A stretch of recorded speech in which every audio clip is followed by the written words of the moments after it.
தளபதி விஜய் நடிப்பில் கடைசியாக லியோ திரைப்படம் வெளியானது. அப்படம் விமர்சனம் ரீதியாக அடி வாங்கி வசூல் ரீதியாக நல்ல வரவேற்பை பெற்றது.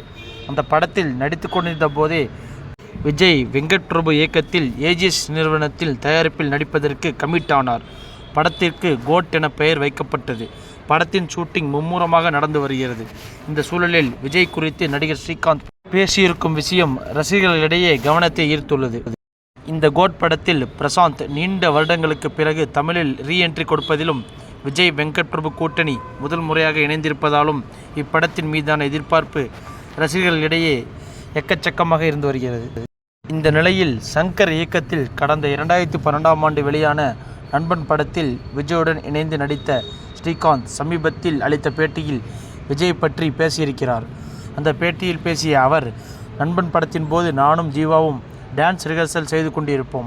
அப்போது விஜய் வந்து 2 நிமிடங்கள் மட்டும் பார்ப்பார்.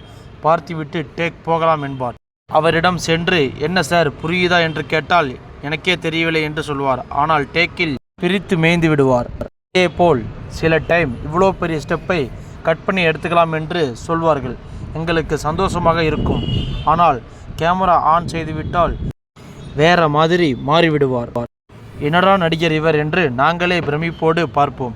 அது மட்டும் இல்லாமல் அவர் எங்களை பார்த்து எப்பா கொஞ்சம் குறைத்து ஆடுங்க, என்னால் முடியாது என்பார். ஆனால் அவர் டேக்கில் ஸ்கோர் செய்து விடுவார். அவர் மட்டும்தான் நடனத்தில் தெரிவார். ஒரு கட்டத்தில் அவர் ஆடுவதை பார்த்து அழுகையே வந்துவிட்டது என்றார்